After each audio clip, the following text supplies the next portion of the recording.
Speed.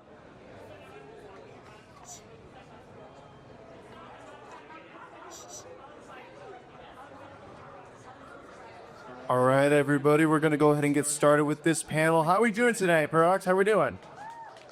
All right, all right. We'll keep that same energy because right now we got the business of artists here today. We got a pretty great lineup for you. I'm going to hand things over to Jiselle, who's going to be moderating this panel for y'all. Let's give it up for him.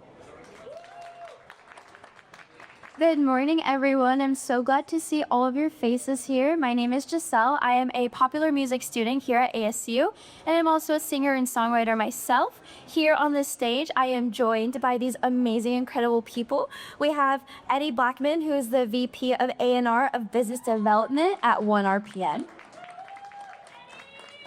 We have Malita, who is the Vice President A&R of Warner Records. And then next to me, we have Tony Obi, who is the Senior Director A&R of Nice Life Recording Company. Okay, well, thank you guys so much for joining us today. We're gonna go ahead and get started with some questions. My first question for you is, so the path into roles like management and A&R have never been linear, but it also has never been more crowded. Looking ahead, what do you think will actually differentiate the next generation of executives and artist team members in a meaningful way? Eddie, you want to kick it off? Oh, let's go. That's fine. I would say knowing the two different A&Rs. You have artists and repertoire, and then you have analytics and research. I think knowing having the perfect balance of both, and learning that one, trusting your instinct and also trusting data can also get you far. So just balancing both. Yeah, I think on the management side, we were actually just talking about this before we got up here, is that it's important to have, with artists that are coming up, especially on the independent side, you may not have access to a professional or experienced manager. You may just have someone that's in your trusted circle, and that's fine. But that person in your trusted circle also has to be able to understand how to take direction, not only from you, but also potential partners, and really be able to create an ecosystem around you as the artist or as the creator. That's important because we're living in a space now where artist development doesn't necessarily live anymore within the confines of a distribution company or a label. And so therefore you have to have the tools and the knowledge to be able to do those things essentially on your own. Like, you have to get yourself from 0 to 60, right? That first 100 to 200 fans is probably the most challenging part. And so you have to have somebody on your team, whether they're a professional or a manager or just a friend, that can help drive that conversation for you. No, I totally agree. But I really want to take it back to the A&R side of this and piggyback on what you were saying. Artists and repertoire versus analytics and research. I think we're coming out of a period where data has been the main driving force and finding talent, signing talent. And I think we're rounding the corner of that and going back to relying on our instincts, on our cultural knowledge, and also using that data for what its best purpose is, which is to figure out what your instincts are really pulling towards. Data is just the cherry on top that lets that gut feeling you have know what's correct. Yes, of course. That's actually a great segue into my next question, which is about data. We live in a time right now where TikTok is what's hot and it's the main thing. So with things like TikTok and algorithms and all these different platforms, how they continue to shape discovery, how do you balance instinct versus analytics when deciding which artist to invest your time and reputation into? Personally, I think that's why every single A&R person needs to be outside. You have to go to an artist shows. You have to go to their events. You have to see what the real life traction is in person. Because a lot of times, if I go see an artist and say they've sold out a 500 cap venue, but the data online looks relatively small. Maybe they only have 20,000 monthly listeners on Spotify, only 10,000 followers on Instagram. Seeing them selling out a 500 cap room in a major market tells me that with actual mentorship, they can grow that data too.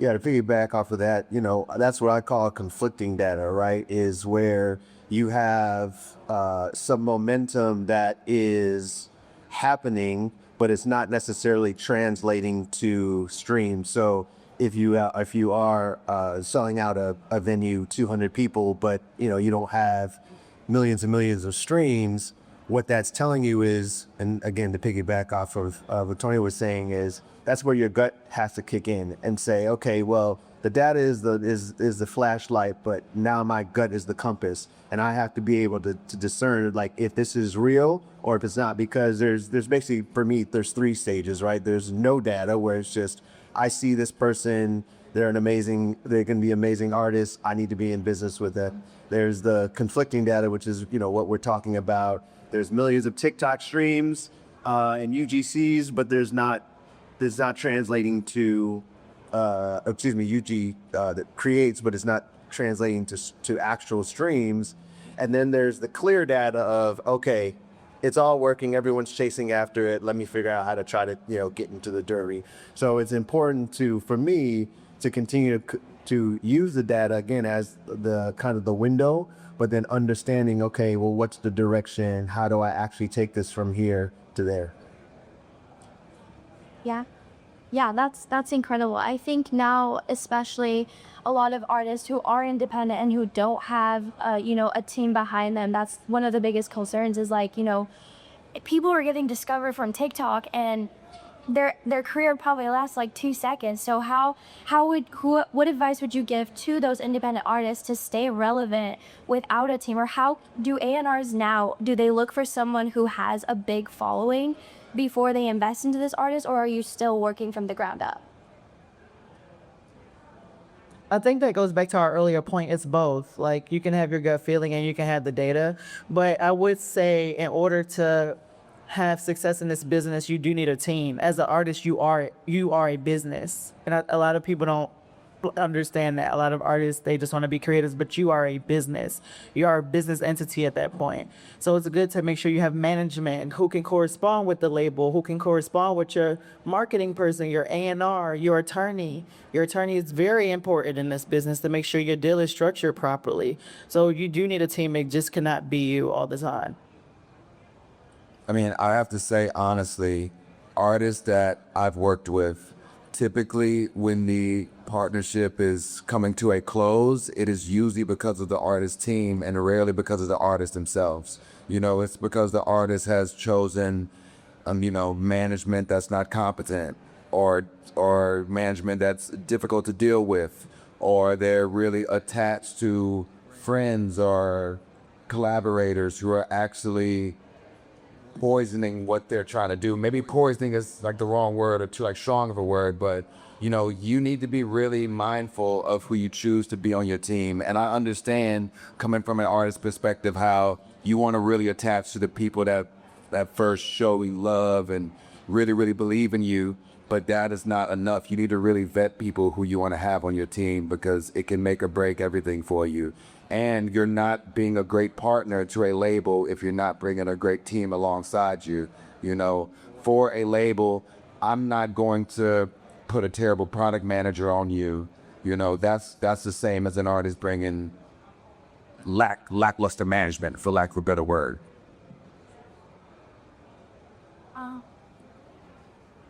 Going off of that, since we're speaking about the artists and their early career stages, we're told a lot as independent artists who are barely starting that we have to build relationships with professionals, but that advice can feel vague sometimes. So what does building real leverage and trust in the industry look like now and beyond?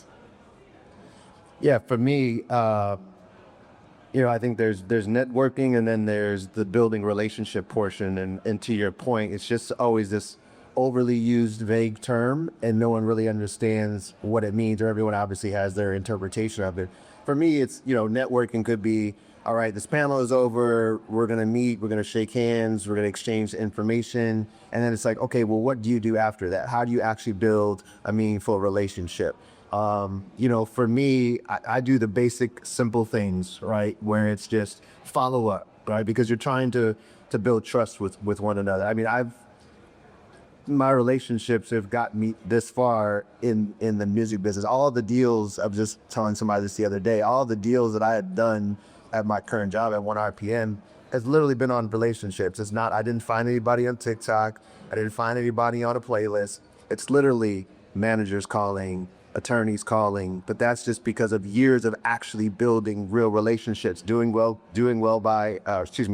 by people, always being, I guess, trustworthy and also truthful about situations, because I've been brought deals where I've said, this is not for us. Instead of putting us in a bad situation, I would rather just say no now. But yeah, that's some of my perspective on the networking and more building relationships. It's incredible. You were saying, like, you know, when you started out, how did you get your foot in the door? How did that look like for you without social media? Like, what was your experience? Saying she said you're old AF. It's what she literally just said. You have to understand the subcontext there. I mean, without TikTok being a big thing. Don't worry, you're gonna get an A in this class. Don't even worry about it. I got you. Yes. So many moons ago, when I started in the music business, there was not social media, and so I actually got my first internship. Well, I'll take it back. So for those you don't know, I actually graduated from ASU, and this was before this building was even here. I was on the main campus, and the only music classes that I had was Intro to Jazz and the Beatles. So be very grateful what my tuition dollars have gone towards. But yeah, for me, it was, I had to do I had to do an internship to finish my degree, and I did some networking with some of my fraternity brothers, and I moved to New York for the summer, and I was just out and shaking hands, and one conversation led to, hey, I need an internship. At that time, her name was Ampora Sapp. She was the assistant to the head of Black music at Interscope, and this is when this rapper named 50 Cent was at a very big song called In the Club. And so I had an opportunity to just really move around and be at parties and be outside and just really be everywhere. And then again, one conversation just turned into a next. What was I doing at that time? I was waiting tables at Applebee's in Brooklyn. And while I was interning, I interned for 2 years. And then I finally got my first job with Good Music, and this guy that I guess goes by Ye now, but it was Kanye at that particular time. And yeah, but again, it was literally just network. I'll be here all day, kind of going through the path of networking and relationship builder. Dang, she literally said, No, I didn't. before social media. I'm just saying it's nice. There's still hope that, you know, social media isn't the end point. Like, you can still have real human connection without, you know, the social media aspect. So that's what I meant. My apologies. Malita, do you want to give a little insight about how you got your foot into the door?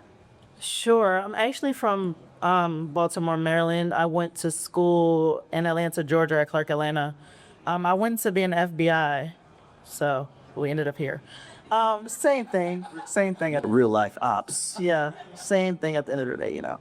But I was waitressing in clubs while I was, in college. I met Sunny Digital. We started a group with Metro Boomin and Q. It was called Forbes Atlanta, and everyone used to come there. So a lot of the people who are, successful now in the business, like the LVRNs, the 808 Mafias, Cam Kirks, all these different people, that we all started in the same house, actually.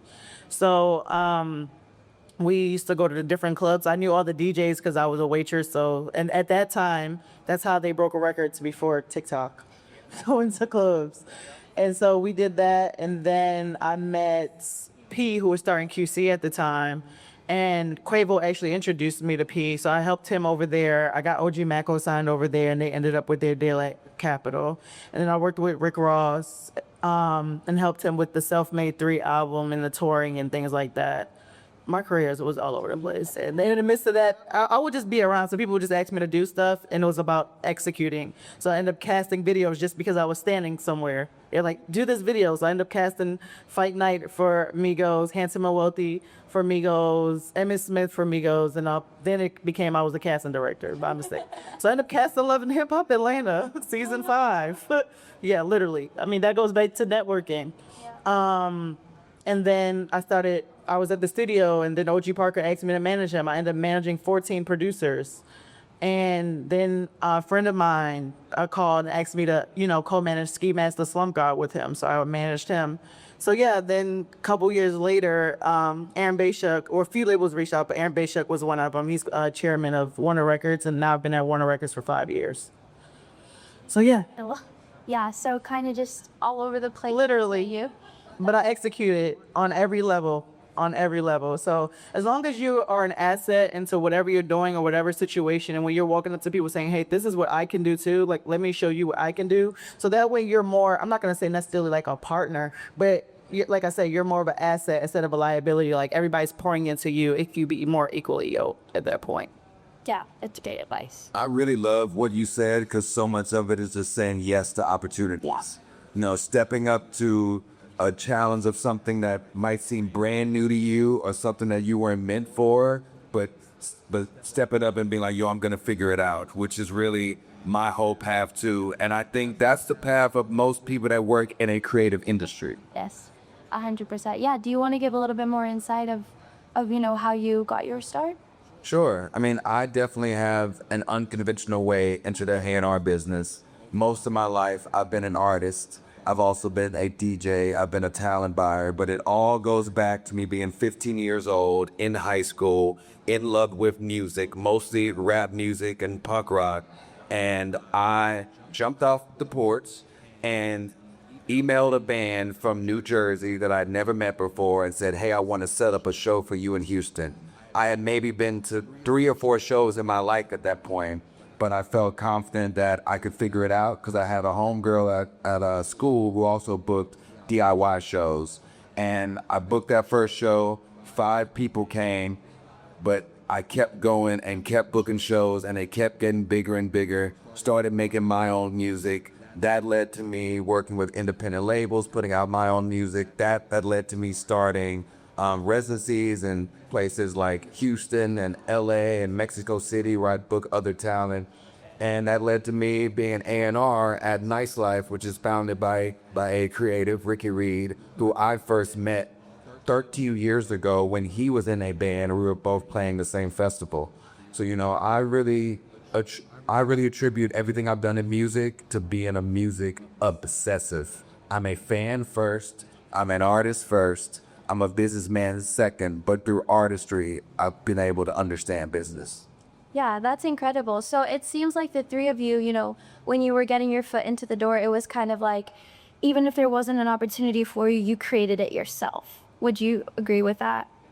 Yeah, that's cool. So the next question I have is that the structure of artist teams are evolving now, and they're becoming more independent and more decentralized. So what roles do you think will emerge or become essential over the next 5 to 10 years that don't really exist yet?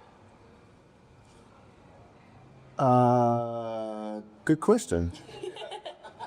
By the way, we got these questions before, and I completely forgot about this one. I think, especially now, because the market is oversaturated, and so having teams that can build ecosystems is going to be important. You see consolidations that are happening on the major label level. You see majors that are buying independents, and I think that's going to continue. And so you see a lot of executives that are getting displaced, and I think that leads to an opportunity, right, to start something. For example, I think this will kind of bring everything together. So I was at Columbia Records very long ago. Forgot, maybe 2007, 2008. There was a woman that worked in the video department when they had actual video departments, and we were always just friendly and just always kept in touch. I think somehow I found out when her birthday was, and every year just text her happy birthday, because I had it in my phone. And literally, like going back, that's all the correspondence. Every year, the same date was happy birthday, thank you, happy birthday, appreciate it, hope you had a great day, those type of things. So building the relationship, right? And then she moved on, I think SoundCloud, and went to TikTok, and then she recently got laid off at TikTok for 4 years. Shameless plug. I'm also an inventor now. I have a cup holder for airplanes. That's a whole other separate conversation.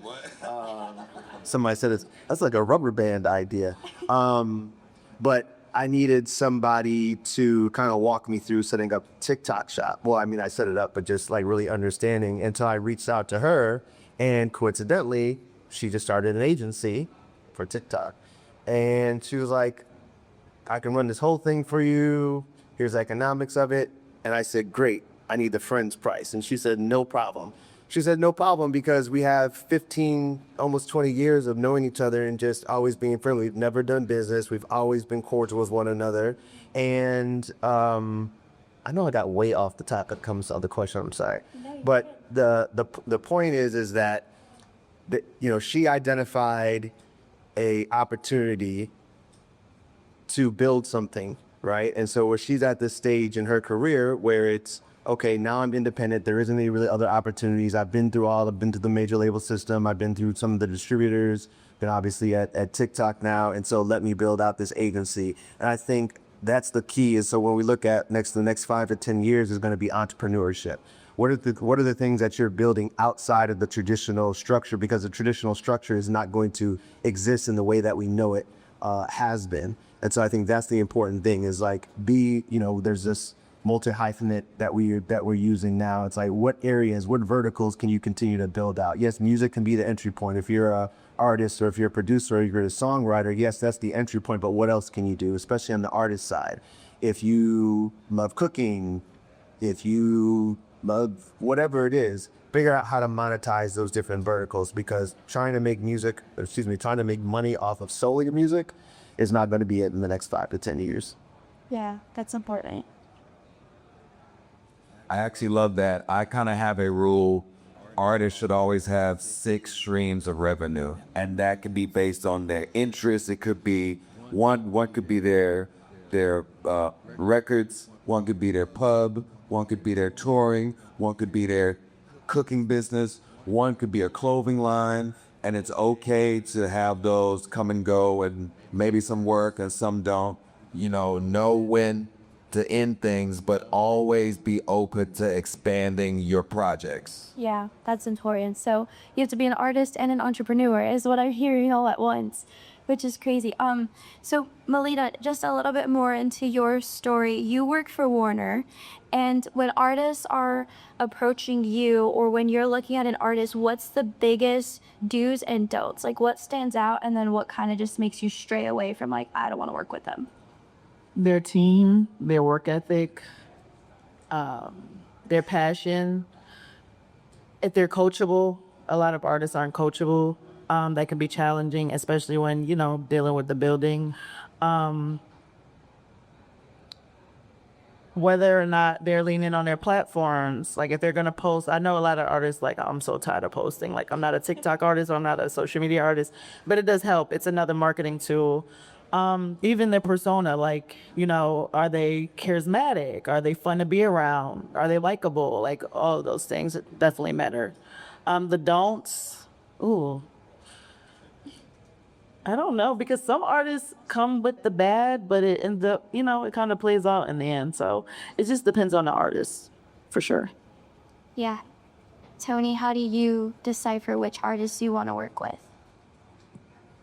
I'm really looking for passion. I'm looking for someone who is addicted to being a songwriter. I'm looking for an artist who is overwhelming me with concepts, demos, and ideas, just a never-ending well of creativity, because that gives us so many more chances to try to connect them with an audience, versus someone who is very precious about their ideas, they're insecure about their ideas, they're afraid of failing, afraid of looking stupid. Going back to the TikTok thing, the number one complaint from artists is they don't want to post and not get enough likes or comments or engagement, but honestly, people only remember the hits. So if you posted 200 times and 5 of those have gone viral, your audience mostly knows you for those 5 ones. And there's still going to be a trickle down effect of fans who like the content that didn't blow up as big as the other stuff.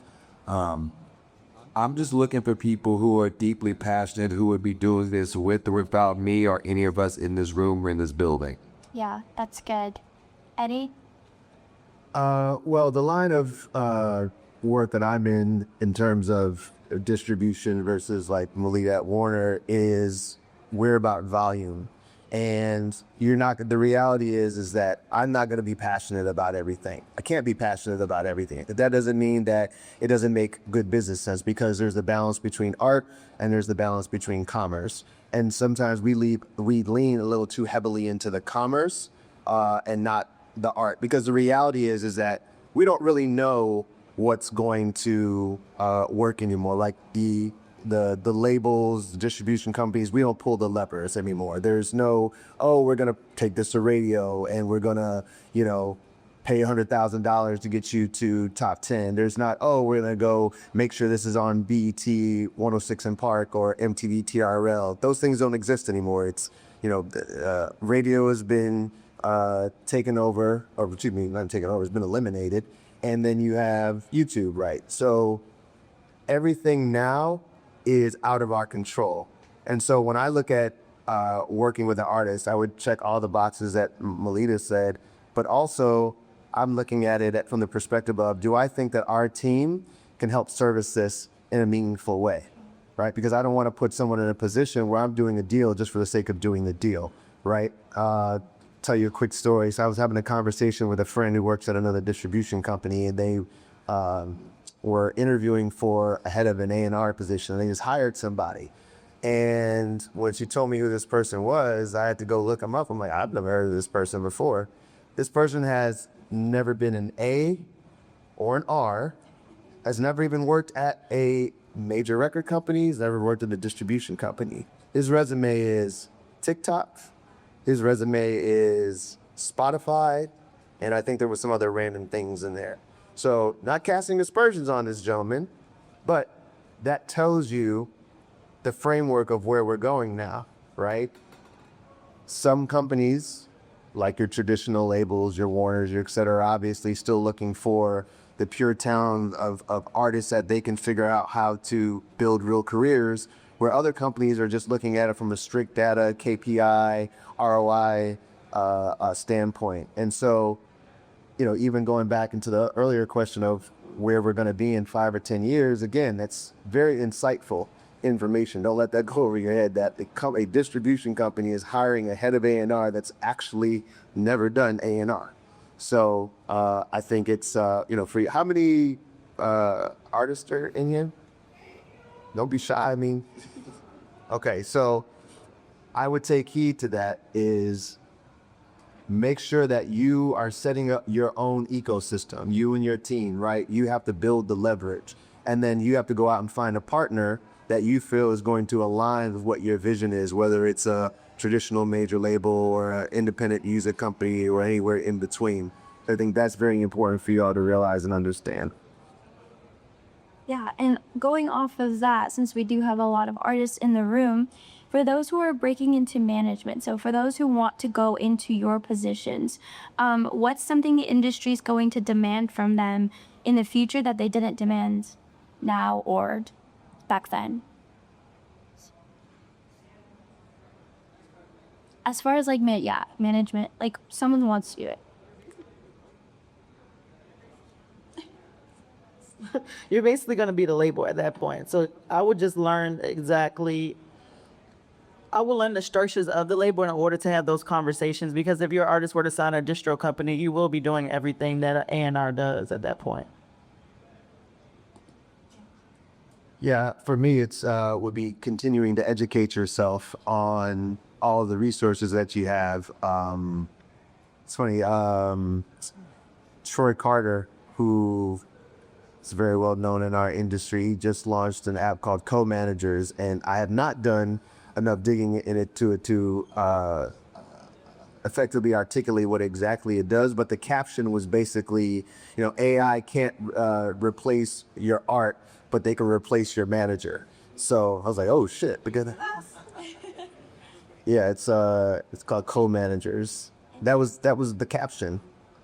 And so I was like, ooh, we got to tap into this. So, yeah, basically being able to utilize all of the tools that are available, being able to understand data, being able to understand live. I think the live piece is such an underrated component of of management, because that's where you're going to understand your followers versus what your real audience are, which is your fans. How you can get somebody to come out and spend $25 for you to see you perform. How do you get them to buy a $30 merch item? How do you get them to buy a $40 meet and greet?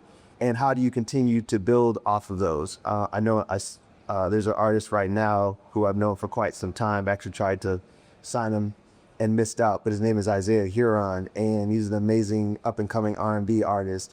And his level of work ethic, his level of understanding his audience, I saw him when he performed for 200 people. Now he's going back out and he's doing larger rooms. And that's not because he was, signed to a major record company and there was all this money behind it. It was like he understood his fan base. He understood how to continue to put out meaningful music, meaningful content, and continuing to build from there. And has a reputable manager on top of that. So, Yeah. Cody, do you have anything? Yeah, I just think it's about finding people who are constantly building and staying current and staying cutting edge. I think it can be a bad habit in our industry to only rely on what you came up knowing. If you came up in the CD era, you might be really stuck on that being the best method. If you came up in the Facebook, Instagram era, you might be stuck on that being the best social media for your artist to use. Coming up in this TikTok era, you might in the future only rely on TikTok when we moved on as a culture to something else. And I think it's really easy to stay stuck in a rut when you're not expanding your network too. I'm of the mindset that I'm always trying to have young, creative, smart people around me. I'm always trying to tap in with what people in their 20s, people at a university are doing, because y'all are always going to be on to something first before any of us up here, and we need y'all. Yeah, well, you came to the perfect place because there's definitely a lot of that here. Going into that, what is an experience that either of you guys have had where it helped not only you grow as an A&R, but also the artist? well, now you're going to start hitting us with questions that weren't on the paper. Yes, I am. Now you have to repeat it.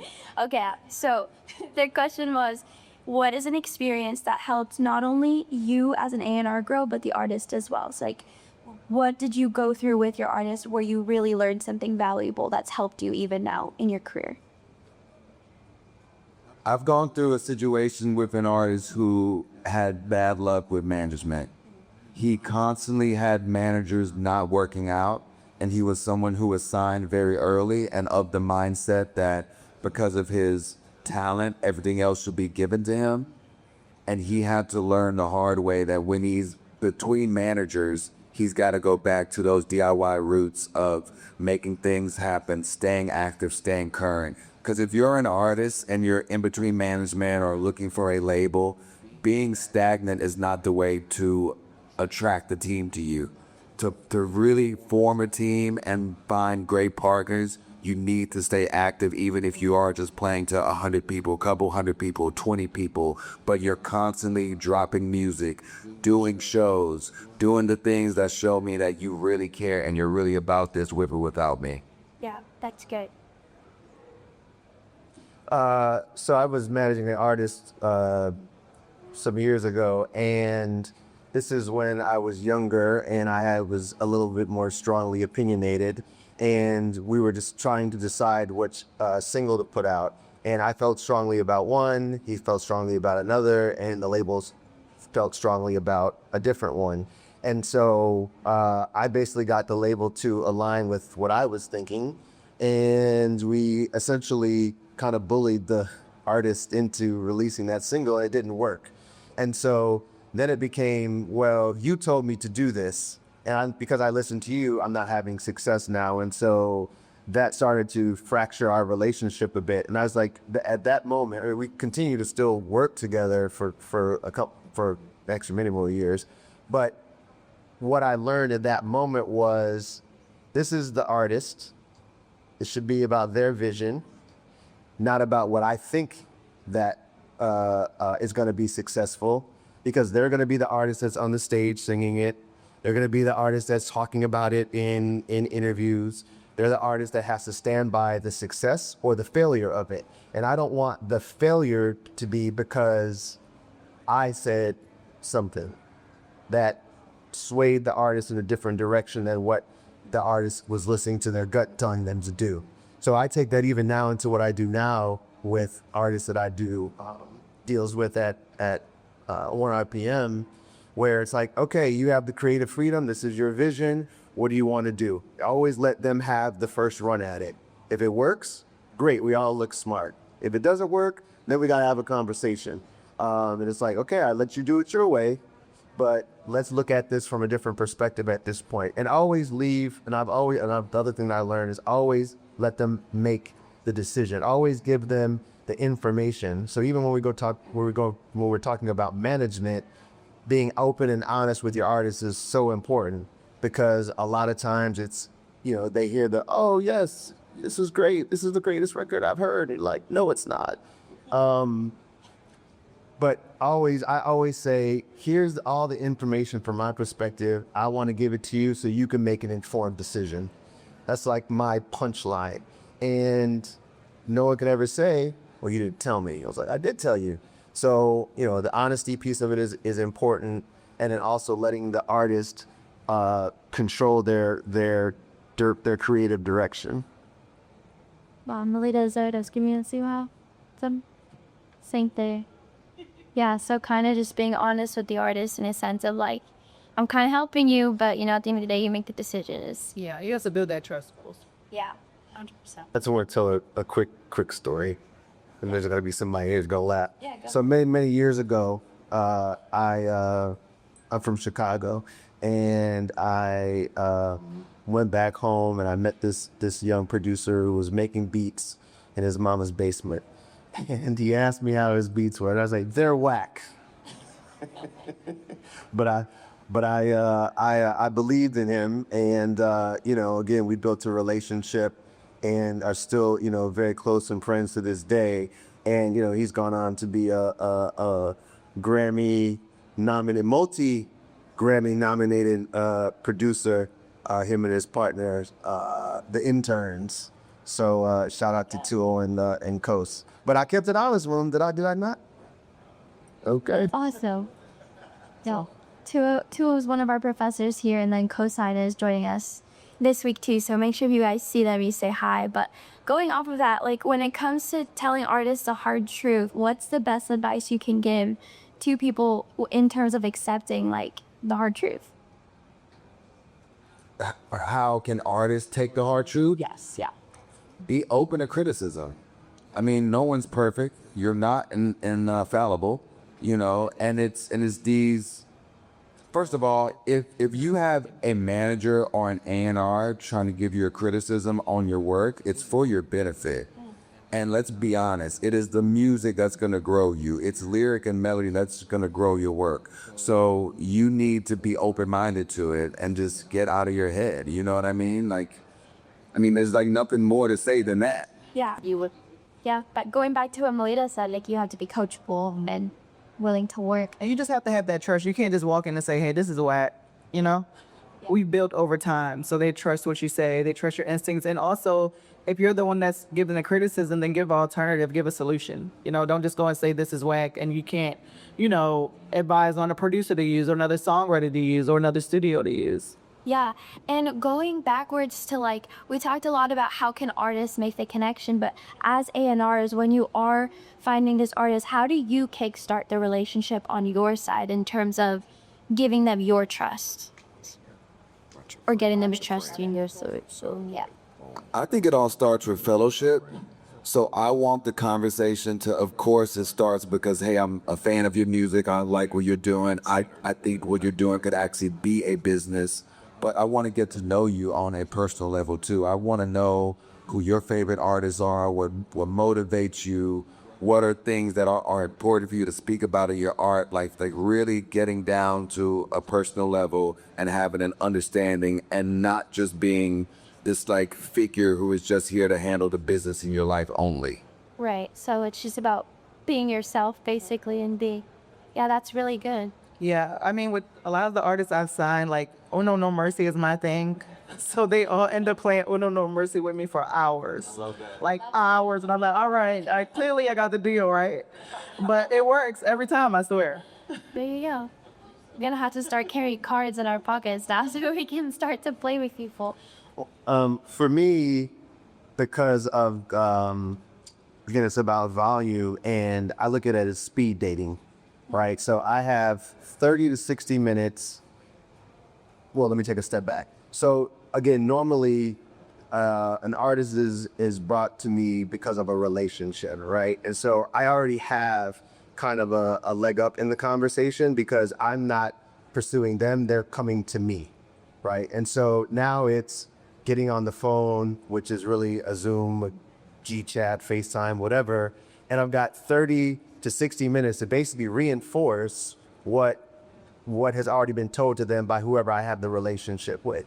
And for me, it's really about understanding who they are as a person as quickly as possible. That's why I call it speed dating, right? Because I have 30 to 60 minutes to figure out who they are, where they're going, how our team could be a benefit. Because most times you go into the conversation and it's, oh, our team is the greatest and we have the greatest this and we have the greatest that. I say, well, we're good at this area. We're probably not so good at this particular area. And again, honesty and building that trust is important. And, you know, that's how I've actually got a lot of my deals, is just being very, very open and honest in the conversation. And again, I've already gone into it, already having some level of credibility. But yeah, that's how I quickly build relationship with my artists. Yeah, that's good. So it all just leads back again to honesty and like being yourself.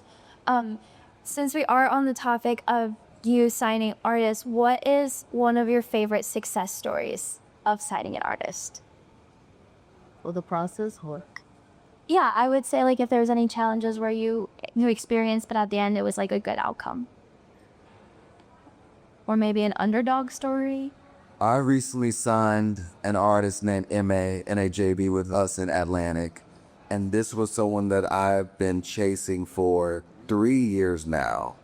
And the chase was because there wasn't an alignment within my team at my company. I was signed this artist at first.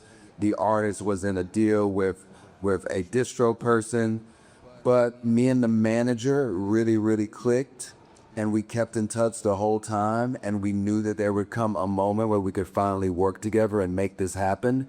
And as the artists kept growing their business, growing their live business, growing on socials, putting out more and more music that kept getting better and better, everyone on my team at my company started to see the vision. And we've signed this artist, started to roll out music, and we're off to a great start. Breaking records on all of her streaming records, getting playlist covers. Everything's happened the way that I saw it 3 years ago. And, you know, a lot of times when you're working with a manager and you have to give them the bad news of, hey, it's like not the right time, it's not, you know, clicking yet. A lot of times those managers just disappear. You know, they like move on to the next label or the next distro and try to find some opportunities for their client, as they should. But me and this manager kept up such a great rapport, and he knew I really believed in his artist, and he knew that I would not BS him. So when I finally came back and could make the deal happen, he knew it was serious and we're winning together. That's great. So yeah, that's just like consistency, but also you had to build that relationship with his team to get to him. So it is all about networking, guys, if you haven't fixed that up yet. Malita, is there a time for you? I just signed one of my favorite artists. So I just signed Lucky Day, and it was so funny. He came to the office, and I shook everybody else's hand, but I gave him a hug. And I was like, oh, I'm a fan of yours. He said, I can tell. And we sat down, we had the most amazing conversation. And then after the conversation, and we had to go into a bigger meeting. So it looked like we were best friends already. And then before he left, he said, "You got a deal." And he shook me. He said, "You're going to do great things." And being able to be a part of the growth of his music, and he respects my opinion because I was a fan. So I kind of studied his music and I've been aware of him. It just goes to show like people do appreciate you from a fan perspective as well. Yeah. And then you played Uno No Mercy? We didn't play yet, no. I'm gonna bring my cards to LA Sorry. What about for you, Eddie? I've had the pleasure of working with a lot of artists in various capacities over my career, and so success comes in different forms, right? Success can be Grammys, success can be money, success could be getting out of your circumstances, right? And that's how I look at it. Did I leave our relationship better than what it started as? So there isn't like one major, but I've always looked back and said, did I do well? Did I do right by this artist, right? Was I a man of my word? Did I do what I was going to say? Did I do what I said? My brain is not like staring at not what You do what you said you were going to do. Yeah, that's why you're going to A.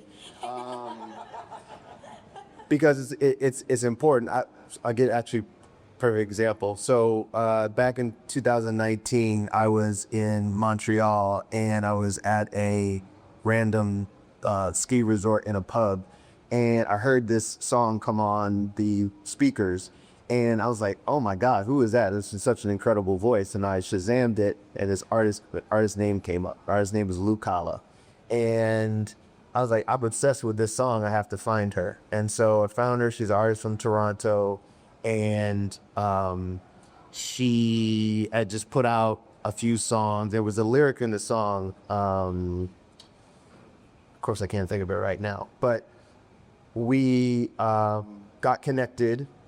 Ended up doing a deal with her while I was at AWOL. It's a small kind of like artist development deal. And I was like, you know what? Our team is probably not going to be the best team suited for you to move forward. And I had made a suggestion. I was like, you'd be perfect with Dr. Luke. She ended up somehow signing with Dr. Luke, not because of me, in terms of facilitating that, but she ended up doing a deal with her.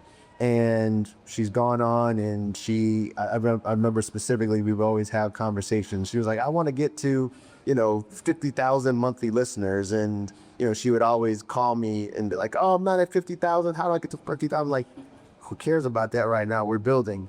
And so now, she's gone on. She's been able to put out her own music. She's done features. She's done videos. She's done touring. And I saw her probably about a month ago. She looks amazing. And she's like, thank you for giving me my first real shot and opportunity. And so, for me, that would be success, right? Because I was able to basically, I forgot to say that, I think Malita said it about, artists or entrepreneurs, their businesses, right? And so I was able to come in, I was able to give her a little bit of funding and help her to get to where she is and where she continues to be. So again, I think leaving that situation and now understanding that she's going to have a really great career, that to me is success. Yeah. You guys are very big influences to these artists. So obviously before you were influenced by others. So for my last question, what is a piece of advice or a quote you can give everyone in the audience to leave them with that helped you become the people you are today? I know it's pretty deep, but it's a good last question. I would always just say, know your why. Like, know your why when you're up, know your why when you're down, know your why when you're discouraged. And as you elevate in this business, your why may change, but at least you can always stay grounded. Like, know your why. Know why you're an artist. Know why you're waking up. Know why you're going to class. Know why you're sitting right here right now. I would say you should be critical in every aspect of your art and your business. Don't just wait for a manager or an A&R or a producer or a co-writer to come and help you. Look at your work without the rose-tinted glasses and really step back and give yourself honest feedback. And that feedback can come based on everything that you seeing it. If you are an artist, you like music, you like film, you like theater, you like dance, you like all these creative things, and you know when something is resonating with you and when something isn't, and you should give your own work the same scrutiny. Yeah. Shoot your shot, because you don't know if it's gonna go in. It's definitely not gonna go in if you don't shoot it. You all have access to this thing called social media when I didn't have access to social media. He was like, MySpace. That was a good one though. Yeah, shoot your shot. There's the worst that can happen is no. And you all, as creatives and even aspiring managers and executives, we all have access to the same information in terms of social media, right? If you know the person's name and you can find them on social media, just hit the DM, because you never know what's going to happen.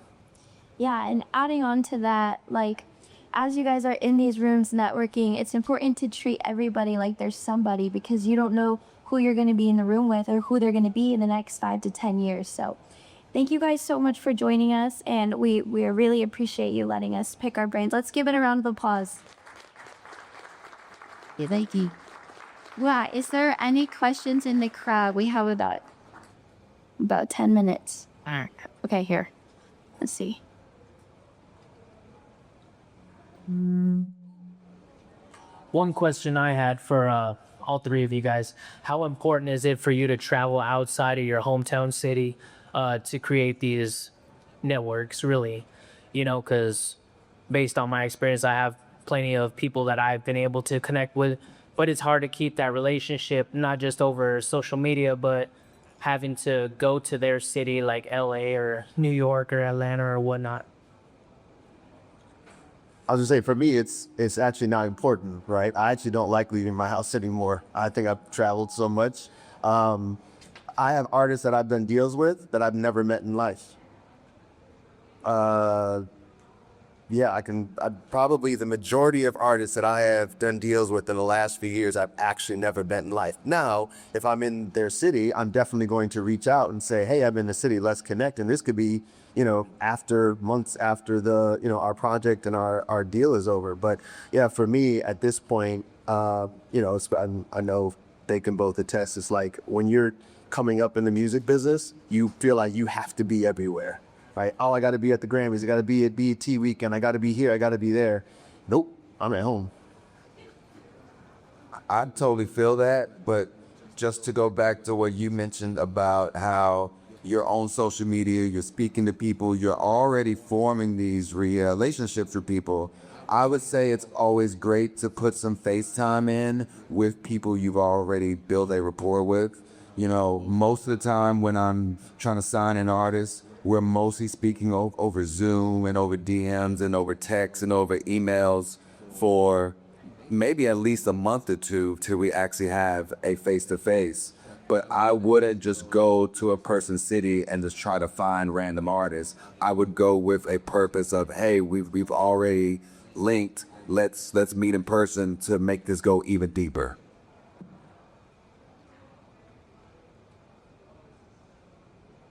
Hi, sorry to Eddie and Tony. My question's for Malita.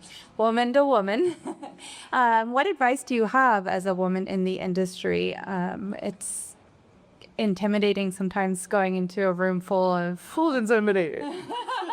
I'm not intimidated. Oh, you said she was from Baltimore. Did everybody see The Wire? Oh my God. Well, no, I'm not intimidated at all going in any room. They should be intimidated by me, but...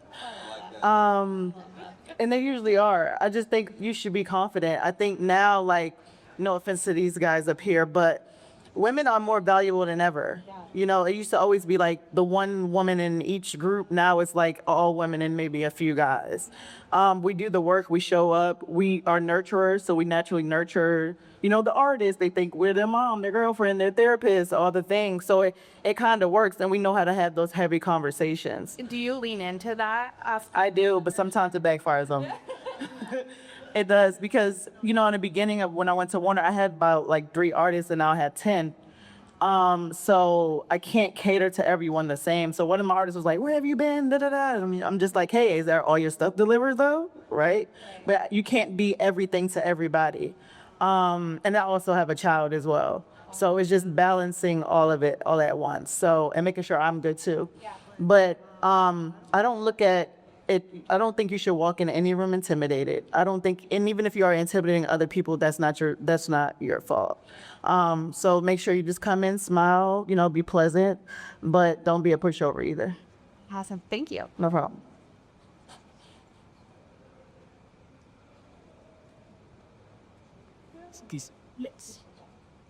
Hey, y'all. So this is for all of you, actually. What is a key question that you would suggest to an artist to ask to vet the mentality of a good manager?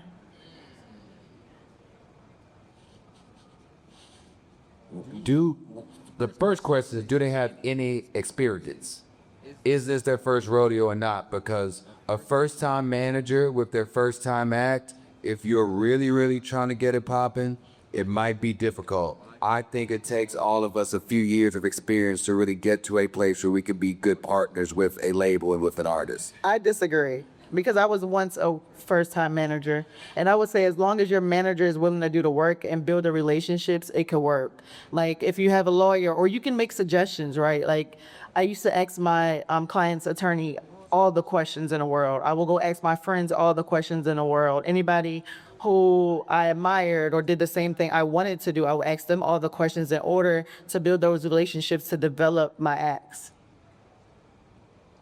I would just ask, their honest feedback about your music. If you're the artist and you're vetting managers, what's your honest feedback on my music? And I think that will give you some insight as if this is the right person for you or not.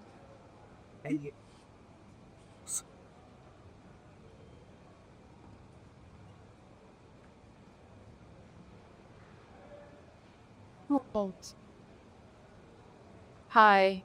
From an artist perspective, how would you differentiate critiquing your own music versus being overly perfectionist where it paralyzes you and you can't move forward? That's a great question. I think it's all about keep it moving because so many people will get stuck on a song trying to fix it. Maybe if I move the bridge here, or if I add a feature, or if I take the same lyrics over a different beat, when I think the best thing that you can do is just write a brand new song. When you start to feel like you're hitting a stopping point where you're not fully loving something or fully believing in your work, I think that's the time to put it down and start something fresh. And maybe in the future you can go back to that track that you were working on with a different perspective and maybe apply, different ideas to it. But I think it is really dangerous to stay stuck working on the same song for weeks and weeks at a time and not trying to write anything new. Thank you. Yeah, and I would just say also remember that you've lived with the music for however long, but the rest of the world hasn't. So as you're trying to get this song to perfection doesn't really exist, right? So you have to remember that the world is waiting for it. So put it out. We're going to give you a reaction, and people are going to say it's good. People are going to say it's bad, but it's the opinion. But as long as you feel good about it, that's all that really matters. Thank you.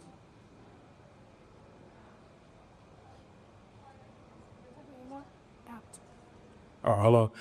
Just had a quick question. I'm a producer, and in today's industry, do A&R still provide beats for their artists? I know traditionally, they would do that, but with websites like BeatStars and like YouTube type beats, sometimes I know artists will come in the studio already have like a musical package ready. But do A&R still take beats from producers? Yes.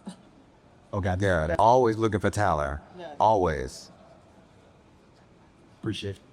For me, not so much because, again, just of the line of work that I'm in, artists usually already have, what they want to put out pretty much all together. And if there's some things that, I think that could be some additions that could be done to it, then I will, try to source tracks. But by and large, for me, no.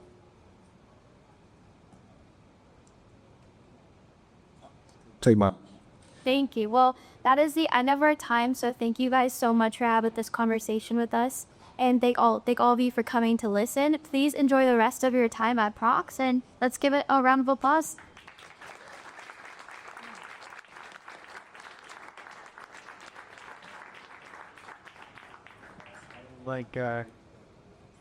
All right, everybody, we're going on our 2-hour break for lunch. You guys should go across the street. There's food trucks, there's vendors, and also there's a night happening at Civic Space Park, and more from Aaron. We're actually running about 30 minutes behind on the park. So we're going to play some music, go upstairs, check out the Sweetwater Lounge, the Moog area, all the DJ stuff. But food will be ready in about